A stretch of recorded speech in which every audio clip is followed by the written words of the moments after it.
Voici l'histoire de Alassane Ouattara, l'homme qui fait le sujet de plusieurs débats en Côte d'Ivoire et dans d'autres contrées d'Afrique. L'homme au centre des polémiques entre l'AES et la CEDEAO. Celui que beaucoup ne veulent pas le voir briguer un 4e mandat présidentiel en cette année 2025. Dans cette vidéo vous allez découvrir pourquoi beaucoup d'Ivoiriens et Africains détestent Alassane Ouattara. Restez jusqu'à la fin pour en savoir plus sur ce président africain, qui est au cœur de beaucoup de polémiques en Afrique depuis un certain temps. Mais avant, j'aimerais d'abord vous inviter à vous abonner et à cliquer sur la cloche de notification pour ne pas rater mes prochaines vidéos. Alassane Ouattara est un homme d'État ivoirien né le 1er janvier 1942 à Dimbokro, en Côte d'Ivoire. Il est issu d'une famille musulmane et a grandi dans un milieu modeste. Inscrit à l'Institut de technologie de Drexel puis à l'Université de Pennsylvanie grâce à l'obtention d'une bourse, il obtient en 1967 un master en économie. Entré en tant qu'économiste au Fonds monétaire international, FMI, l'année suivante, il poursuit ses études et obtient un doctorat d'État en sciences économiques en 1972. Un an plus tard, il intègre la Banque centrale des États de l'Afrique de l'Ouest, BCEAO, dont il est vice-gouverneur de 1983 à 1984. Il retourne ensuite au FMI pour y occuper les fonctions de directeur du département Afrique à partir de novembre 1984, après quoi il devient, en octobre 1988, gouverneur de la BCEAO. En 1994, il retourne au FMI en tant que directeur général adjoint. À partir du 18 avril 1990, en tant que président du comité interministériel de la coordination du programme de stabilisation et de relance économique, il tente de résoudre la crise financière provoquée par la chute des cours des matières premières et par le poids de la dette extérieure. Le 7 novembre 1990, il est nommé par le président de la République, Félix Houphouët-Boigny, à la fonction de Premier ministre de Côte d'Ivoire, qui a été créé à la suite d'une modification de la Constitution. Quelques jours plus tard, se tiennent les premières élections législatives multipartites, qui sont remportées par le Parti démocratique de Côte d'Ivoire, PDCI, ancien parti unique dont est membre Alassane Ouattara.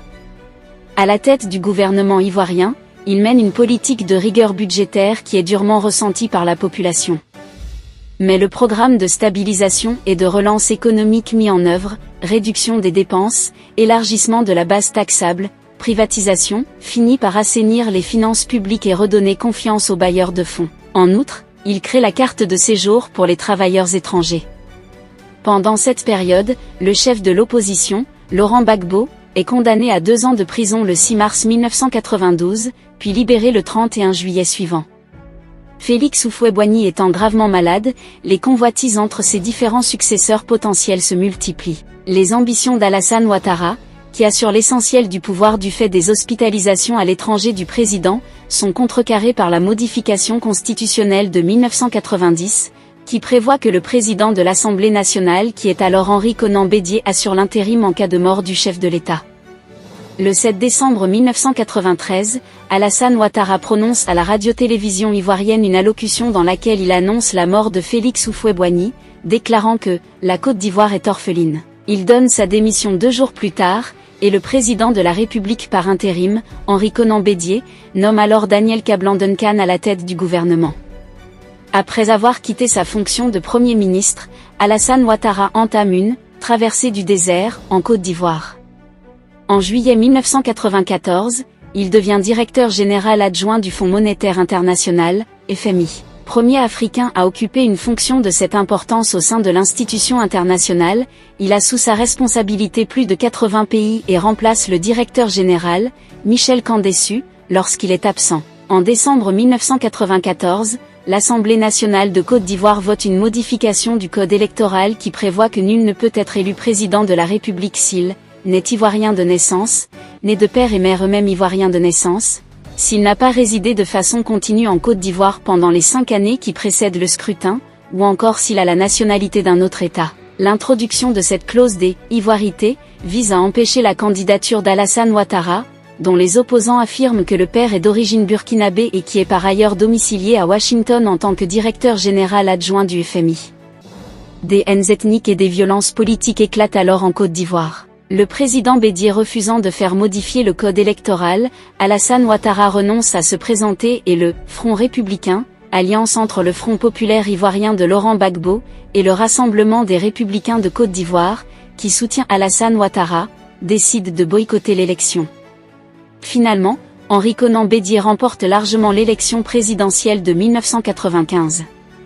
Alassane Ouattara quitte ses fonctions de directeur général adjoint du FMI le 31 juillet 1999 pour effectuer son retour sur la scène politique ivoirienne. Le lendemain, il est désigné président du Rassemblement des Républicains, RDR, parti centriste et libéral fondé par le député Djenni Kobina 5 ans auparavant.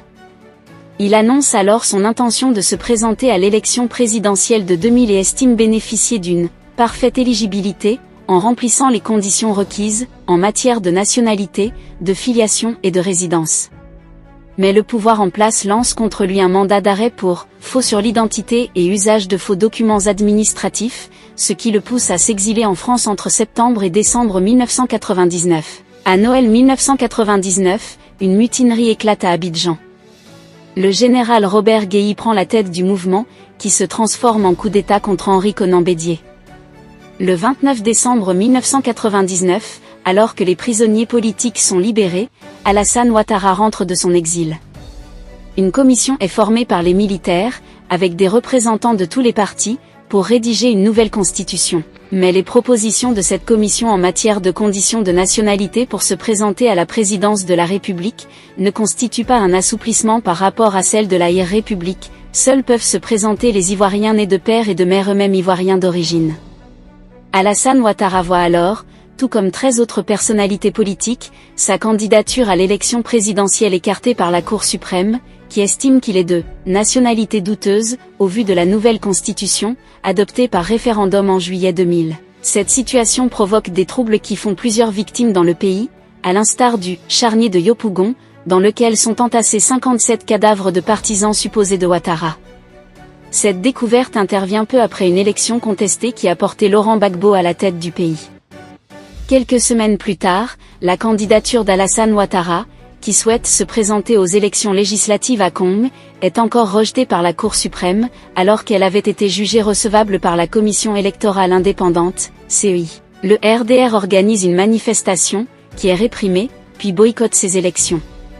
À la fin de l'année 2000, Alassane Ouattara se réfugie à nouveau en France. Lors des élections municipales de 2001, le RDR remporte 64 communes contre 59 pour le PDCI et 33 au FPI du président Gbagbo. Alassane Ouattara revient en Côte d'Ivoire le 30 novembre 2001 pour participer au Forum pour la réconciliation nationale, organisé par Laurent Gbagbo sous la pression de la communauté internationale. Mais les résolutions prises au Forum, tout comme les recommandations issues de la rencontre organisée le 22 janvier 2002 à Yamoussoukro entre les dirigeants des 4 principaux partis politiques de Côte d'Ivoire, ne seront jamais appliquées.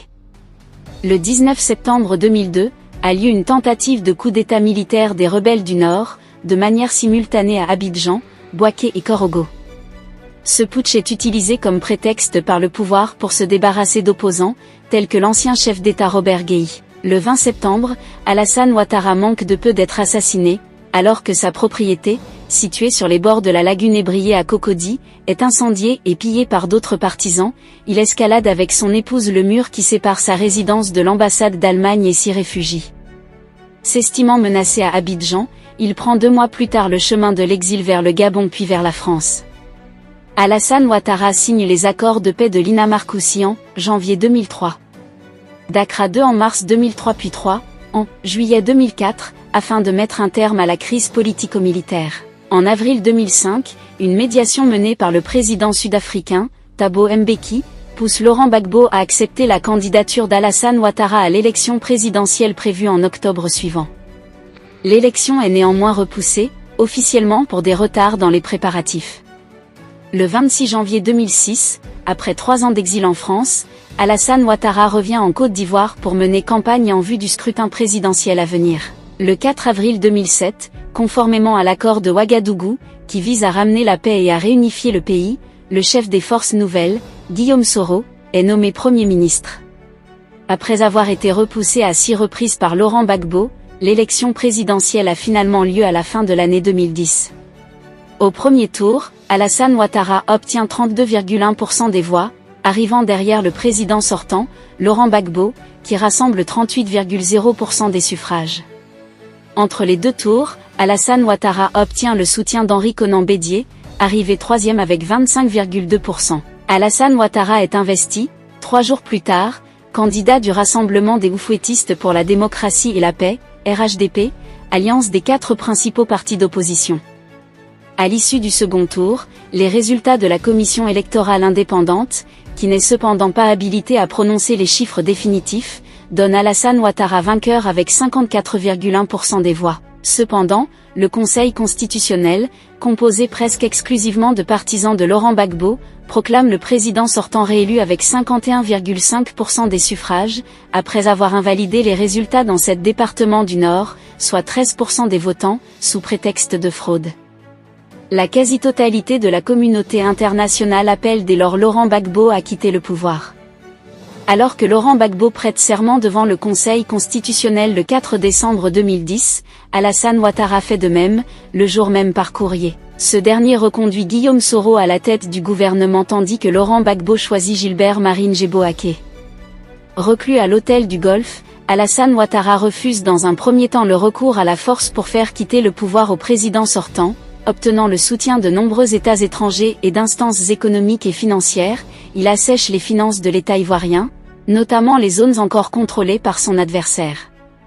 Début mars 2011, la tension gagne l'ouest du pays. Le 28 mars, une vaste offensive des forces pro-Ouattara, rebaptisée Forces républicaines de Côte d'Ivoire, FRCI, est lancée.